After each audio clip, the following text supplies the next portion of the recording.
कल्याणी ने मौके का फायदा उठाना चाहा और नक्श को अपना बता दिया। ये देखकर कार्तिक के चेहरे पर मुस्कान आ गई। कार्तिक ने अपना स्वैग दिखाते हुए कहा, लेकिन अभी तो उन भाई साहब ने कहा कि नक्श का आपके जावेरी खानदान से कोई लेना देना नहीं है। अगर ऐसी बात है तो बिल सेपरेटली भरा जाएगा।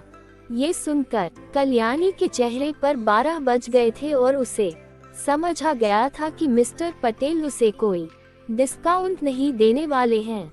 थोड़ी ही देर में नक्श की टेबल का बिल आ गया। अनिका और चित्रा के 1 करोड़ मिलाने के बाद नक्श का टोटल बिल कुछ 1 करोड़ 60 लाख हो। नक्श की टेबल पर 6 लोग बैठे थे और उनका खर्चा भी नक्श को उठाना पड़ रहा था। नक्श को इसमें कोई तकलीफ नहीं थी। कार्तिक ने 60 लाख का डिस्काउंट दिया और नक्श को केवल 1 करोड़ रुपए भरने के लिए कहा। हाँ नक्श, मुझे लगता है कि तुमने काफी दिखावा कर लिया है। अब मैं ये देखना चाहता हूँ कि तुम आज 1 करोड़ रुपए का पेमेंट कैसे करते हो। मैम्बो अंकल ने नक्श के बिल पर एक नजर डालते हुए कहा। इसमें कोई शक नहीं कि अंदर ही अंदर मैम्बो अंकल मिस्टर पटेल से बहुत गुस्सा थे। वो नक्श को डिस्काउंट दे रहा था, लेकिन उन्हें नहीं, यह बात उनसे हजम नहीं हो रही थी। अनिका और चित्रा दोनों ही नक्श को टेंशन भरी नजरों से देख रहे थे। उनका दिल चाहता था कि नक्श उस 1 करोड़ रुपए का पेमेंट कर पाए, लेकिन उनका दिमाग कह रहा था कि यह पॉसिबल नहीं है। नक्श ने मैम्बो अंकल की ओर देखा, जो तमाशा देखने के लिए पूरी तरह से तैयार खड़े थे और उन्हें देखकर जोर से हंसा। नक्श ने अपनी जेब से वॉलेट निकला और उसमें से एक सुपर कार्ड बाहर निकालते हुए उसे होटल के मैनेजर को थमा दिया।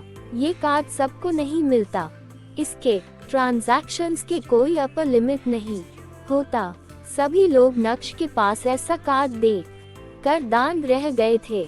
1 मिनट रुकिए सर, ये बोलते हुए होटल के मैनेजर ने POS मशीन स्टार्ट की। नक्श के हाथ से उसका सुपर कार्ड लिया और ट्रांजैक्शन ऑपरेट करने लगा। मैम्बो अंकल भी अपने बिल की पेमेंट की तैयारी में लगे थे और सभी लोगों से 1-1 करोड़ रुपए देने की बात कर रहे थे। जब मैम्बो अंकल की नजर नक्श के सुपर कार्ड पर पड़ी तो उनके चेहरे के एक्सप्रेशंस पूरी तरह से बदल गए। नफरत भरी नजरों से नक्श की ओर देखते हुए बोले, एक गरीब इंसान जिसके पास फूटी कौड़ी भी नहीं है, उसके पास ये सुपर कार्ड कैसे आ गया। दिखावा करने के लिए लोग किस हद तक जा सकते हैं। हाँ, मुझे तो लगता है कि अब होटल मैनेजर भी उससे यही कहेगा कि उसके कार्ड में इतना पैसा नहीं है, ट्रांजैक्शन फेल्ड हो गया है। ये नक्श तो वाकई में बहुत बेशर्म है। तो क्या हुआ अगर वो मिस्टर पटेल को जानता है? बिल भरने का पैसा तो उसके पास है ही नहीं ना, तो फिर फालतू का ये दिखावा, ये ड्रामा करने की क्या जरूरत है। देखना, जब ट्रांजैक्शन फेल्ड होगा ना, तब मिस्टर पटेल उसे भी नहीं छोड़ेंगे। एक जवान औरत ने कहा, जो कार्तिक का ध्यान अपनी तरफ खींचना चाहती थी, लेकिन कार्तिक ने उसकी बातों पर बिल्कुल भी ध्यान नहीं दिया था। एक तरफ सभी लोग नक्श के बारे में कुछ न कुछ बोल रहे थे, तो दूसरी तरफ कार्तिक उन बातों को गौर से सुन रहा था और बारी बारी से सभी को नोटिस कर रहा था। उसे समझ आ गया था कि यह मैम्बो बहुत ही कमीना इंसान है और बाकी के लोग बेवकूफ हैं, जो उसकी बातों में आकर भेड़चाल का शिकार हो रहे हैं। जब मैम्बो अंकल ने देखा कि कार्तिक उन्हें ही देख रहा है, तो अचानक से उनका चेहरा पीला पड़ गया। तुरंत ही उन्होंने अपना मुंह बंद किया और उनके साथ साथ बाकी के लोग भी पूरी तरह से शांत हो गए थे। अचानक से पूरे बैंक्वेट हॉल में शांति छा गई थी।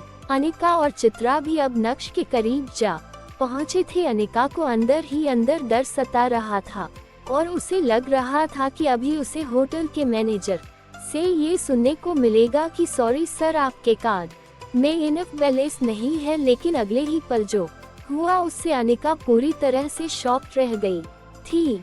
ऑल राइट मिस्टर नक्श, आपका 1 करोड़ का ट्रांजैक्शन सक्सेसफुल रहा, ये लीजिए आपका कार्ड। होटल मैनेजर ने अपने दोनों हाथों से पूरी रिस्पेक्ट के साथ नक्श को उसका कार्ड लौटाया। नक्श ने अपना सर हिलाया और अपने कार्ड को वापस से अपने वॉलेट में डाल दिया।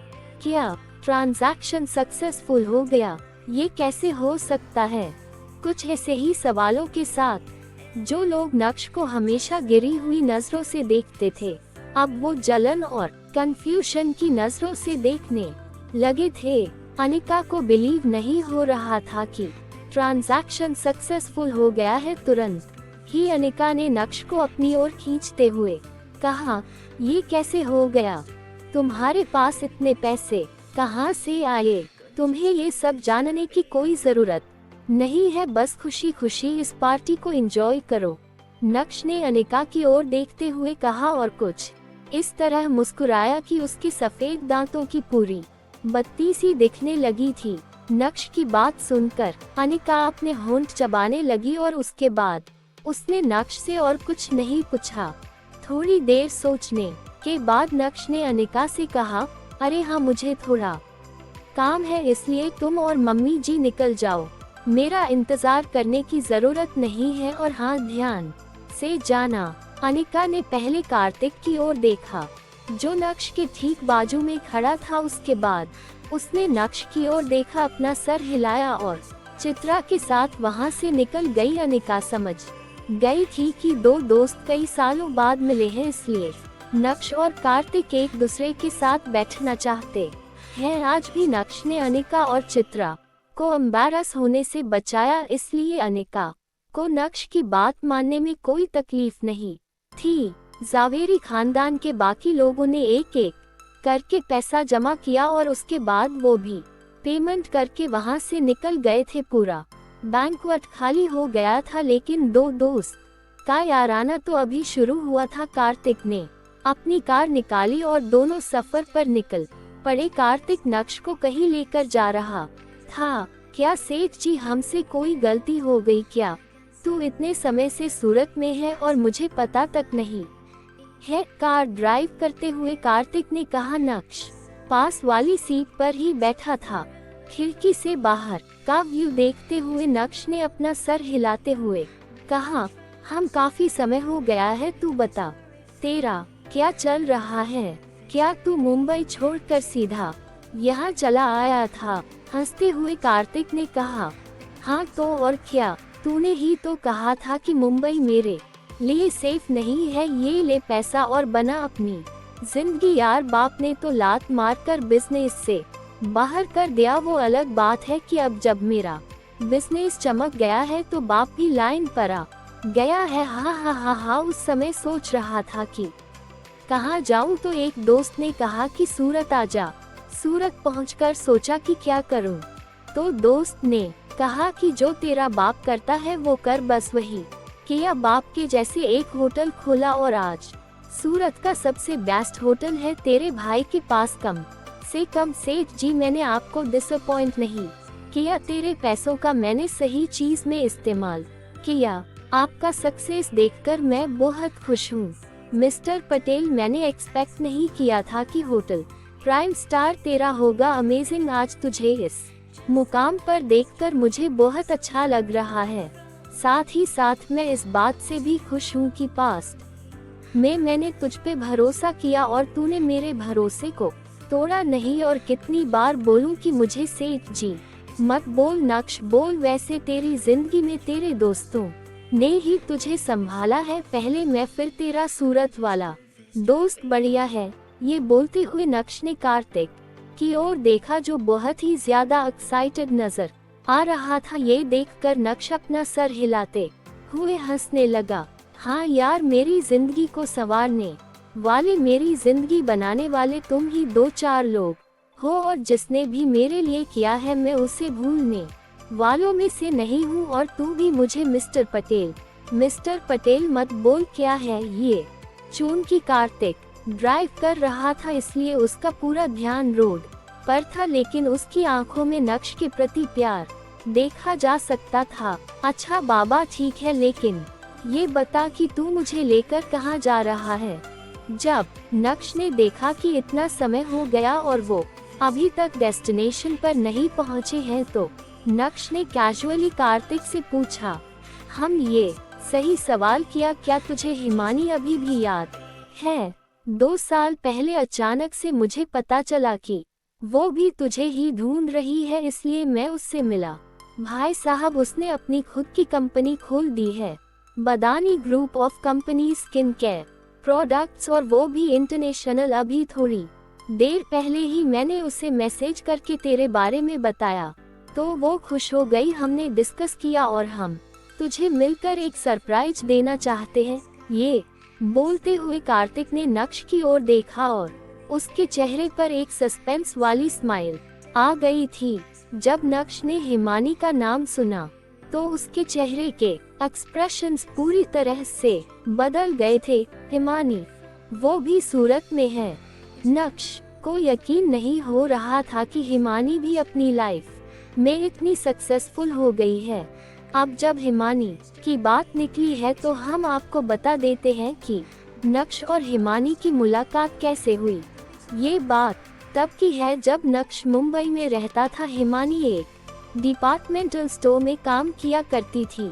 एक दिन जब नक्श ने हिमानी के डिपार्टमेंटल स्टोर से सामान खरीदा तो जल्दी जल्दी में नक्श अपना बैग वही भूल गया था। उस बैग में करीब 3 करोड़ रुपए थे। जब हिमानी ने उस बैग को चेक किया तो वो दंग रह गई और भागते हुए बाहर की तरफ बढ़ी, लेकिन इससे पहले कि वो नक्श को रोक पाती, नक्श अपनी कार में निकल गया था। हिमानी ने भागते हुए पैदल चलते हुए भरे ट्रैफिक में नक्श का पीछा किया। पूरे 5 सिग्नल तक हिमानी ने नक्श को रोकने की कोशिश की। इसी बीच अचानक से नक्श को याद आया कि वो अपना बैग डिपार्टमेंटल स्टोर में भूल गया है, और वो जब वहां पहुंचा तो उसे पता चला कि वो लड़की उसका बैग लेकर भागी थी, लेकिन तब तक वो वहां से निकल गया था। थोड़े इंतजार के बाद जब हिमानी वहां पहुंची तो उसने नक्श को देखकर तुरंत ही उसका बैग लौटा दिया, और यहाँ से शुरू हुई नक्श और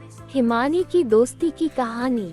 नक्श बहुत अच्छे से जानता था कि हिमानी को बिजनेस करना है, उसे अपनी कंपनी खोलनी है, इसलिए नक्श ने उसे भी 5 करोड़ रुपए की मदद की। उस समय नक्श के डैड भानुशाली ग्रुप को संभालते थे और नक्श के पास पैसों की कोई कमी नहीं रहती थी। नक्श हमेशा ऐसे लोगों की मदद करता था, लेकिन किसी से भी रिटर्न एक्सपेक्टेशंस नहीं रखता था। आज जब उसे यह पता चला कि उसके दिए पैसों से हिमानी ने अपनी कंपनी खोल डाली है तो वो और भी ज्यादा खुश हो गया था। उसकी खुशियाँ डबल हो गई थी। डेस्टिनेशन पर पहुंचने के बाद कार्तिक और नक्श दोनों साथ में कार से बाहर निकले और बदानी ग्रुप ऑफ कंपनीज के ऑफिस की तरफ बढ़ने लगे। जैसे ही नक्श के कदम ऑफिस में पड़े, इंटीरियर्स देखकर नक्श का दिल खुश हो उठा था। पूरे ऑफिस को ग्रीन स्टाइल में सजाया हुआ था। अभी वो दोनों में हॉल की तरफ बढ़ ही रहे थे कि तभी अचानक से एक सुंदर सी लड़की, जो असल में ऑफिस की रिसेप्शनिस्ट थी, वो आई और ग्रीट करते हुए बोली, mister Patel madam, 3rd floor पर आपका इंतजार कर रही हैं। क्या आप चाहते हैं कि मैं इन जेंटलमैन को अकम्पनी करूं और इन्हें सबसे पहले हमारा 1st फ्लोर दिखाओ? बहुत ही शालीन अंदाज में उस रिसेप्शनिस्ट ने कार्तिक से कहा। कार्तिक ने तुरंत ही अपना सर हिलाते हुए कहा, नहीं, कोई जरूरत नहीं है मिस्टर, नक्श खुद भी सब कुछ देख सकते हैं। नक्श ने भी अपना सर हिलाया और बोला, हाँ, आपको मुझे अकम्पनी करने की कोई जरूरत नहीं है, मैं खुद से ही सब देख लूंगा, आप लोग जा सकते हैं। नक्श अपना ही ऑफिस समझ 1st फ्लोर, 2nd फ्लोर और 3rd फ्लोर पूरा स्टोर है, तुझे जहाँ जाना है जा। 1st फ्लोर पर अभी जो भी प्रोडक्ट्स हैं वो अभी नए नए रिलीज हुए हैं, तू चेक कर सकता है, और तुझे भाभी के लिए जो भी लेना है तू ले सकता है, भाभी खुश हो जाएगी। ये बोलते हुए कार्तिक अपने हाथों से इशारा करते हुए नक्श को बता रहा था कि उसे कौन से सेक्शन जाना चाहिए और वहाँ क्या क्या होगा। लेकिन जिस तरह से कार्तिक ने उस रिसेप्शनिस्ट के सामने भाभी भाभी कहा, नक्श थोड़ा शर्मा गया। नक्श ने तुरंत ही अपना हाथ हिलाते हुए कहा, ठीक है, समझ गया हिमानी, तेरा इंतजार कर रही है, अब तुझे जाना चाहिए। कार्तिक और हिमानी मिलकर नक्श को क्या सरप्राइज देने वाले थे।